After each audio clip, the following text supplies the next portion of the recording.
बहुत ही बेसिक सवाल है ये। यहाँ पर 720 रुपये में किसी वस्तु को खरीदा और 20% के फायदे पर बेच दिया, उसका सेलिंग प्राइस निकालना है, विक्रय मूल्य। ठीक है, क्रय मूल्य जो कॉस्ट प्राइस है उसका 720 है।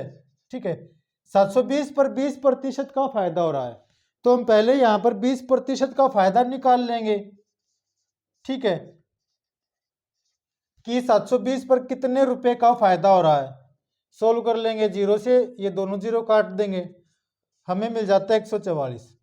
720 रुपए की किसी वस्तु को बेचकर 144 रुपए का फायदा हो रहा है, तो उस वस्तु को कितने रुपए में बेचा होगा? इसमें 720 को ऐड कर देंगे, हमें मिल जाएगा 864 रुपये।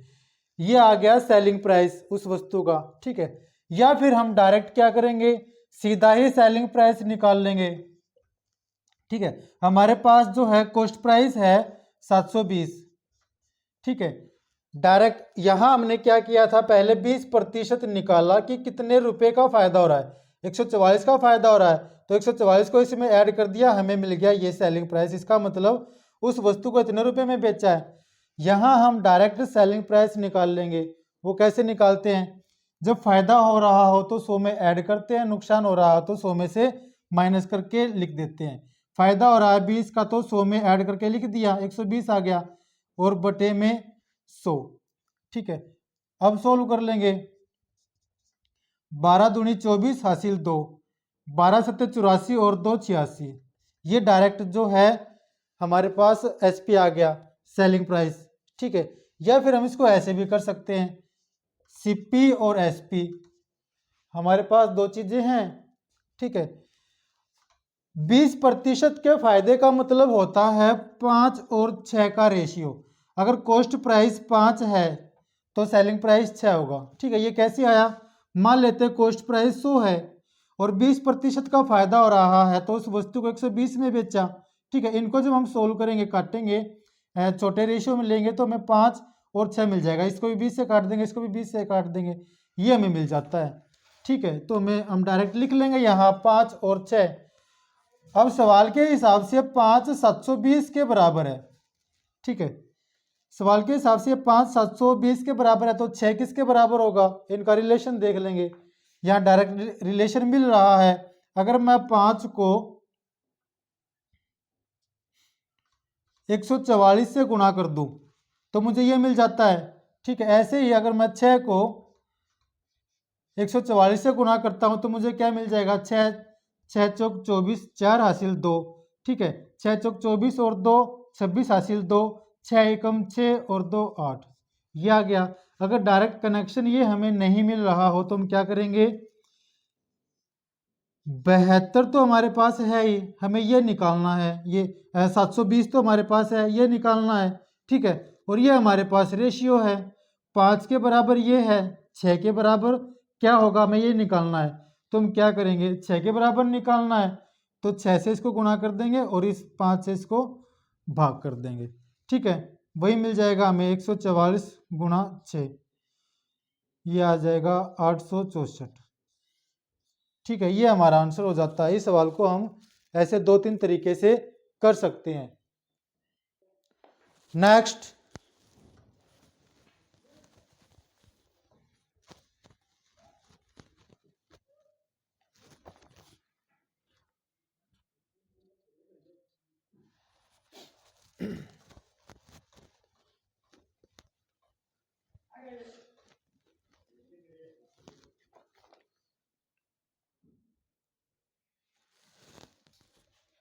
इसको भी ऐसे ही कर लेंगे। 720 रुपये में किसी वस्तु को खरीदा है। ठीक है, यहाँ पर 20% का लॉस हो गया, तो 20% का लॉस, 720 का 20% निकाल लेंगे। हमने पिछले सवाल में निकाला था, 144 आ जाता है। ठीक है, लॉस हो रहा है इतने रुपए का। पिछले सवाल में हमने 720 में इसको जोड़ा था, इस सवाल में 720 में से इसको माइनस कर देंगे क्योंकि लॉस हो रहा है। ठीक है, माइनस करते हैं तो हमें मिल जाता है, यहाँ पर 6 आ गया और यहाँ आ जाता है 7 और यहाँ आ जाता है 5, 576। यह वस्तु का सेलिंग प्राइस आ गया। या फिर हम डायरेक्ट एसपी निकाल सकते हैं, सेलिंग प्राइस। ठीक है, 720 रुपये में वस्तु को खरीदा, 20% का लॉस हुआ तो यहाँ आएगा 80 और यहाँ 100। ठीक है, सोल्व कर लेते हैं। 8 दूनी 16 हासिल 1, 8 सत्ते 56 और 1 57।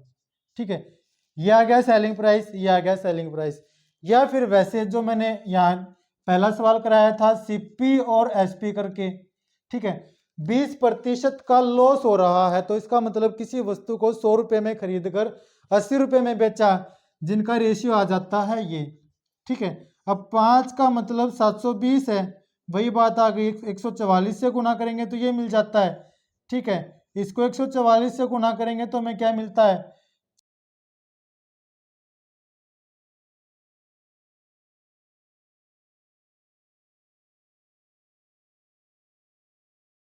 ठीक है 576 ये आ गया। अगर ये कनेक्शन ना मिल रहा तो वही करेंगे, 720 को 4 से गुना और 5 से भाग। ठीक है, ऐसे सवाल को हम सोल्व कर सकते हैं। नेक्स्ट,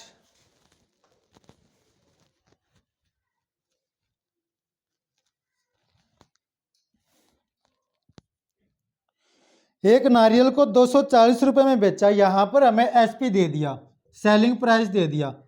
ठीक है, सीपी हमसे पूछ लिया, कॉस्ट प्राइस। ये कहता है कि 20% का फायदा हो गया। इस सवाल को ऐसे कर लेंगे।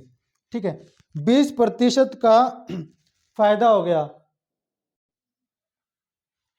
20% के फायदे का मतलब 100 रुपये में चीज खरीदी और 120 में बेच दी। सवाल के हिसाब से उस वस्तु को बेचा 240 रुपये में, ये इसका 2 गुना है, इसका भी 2 गुना कर देंगे। ठीक है, हमें आंसर मिल जाएगा। अगर रेशियो करके करना हो ये सवाल तो यहाँ पर सीपी और एसपी का रेशियो आएगा 5 और 6। 6 का मतलब 240 है, कैसे आया, इसको 40 से गुना किया। ठीक है, इसको भी 40 से गुना कर देंगे तो हमें मिल जाता है 200। ये वस्तु का सीपी आ गया, कॉस्ट प्राइस। 200 रुपये में खरीदा, 240 में बेचा, तो 20% का फायदा हुआ। नेक्स्ट,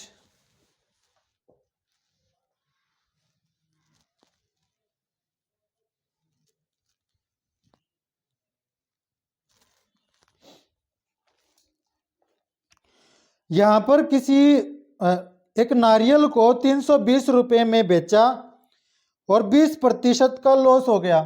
ठीक है, इसका मतलब 20% के लॉस का क्या मतलब है, 100 में खरीदा और 80 रुपये में बेच दिया। लेकिन सवाल के हिसाब से उस नारियल को बेचा है 320 रुपये में। ठीक है, 80 पैसे 320 कैसे आएगा, 4 से गुना करने पर। इसको भी 4 से गुना कर लेते हैं तो हमें नारियल का कॉस्ट प्राइस, क्रय मूल्य मिल जाता है। नारियल को 400 रुपये में खरीदा, 320 में बेच दिया, तो हमें 20% का लॉस हुआ। ये आंसर आ जाएगा।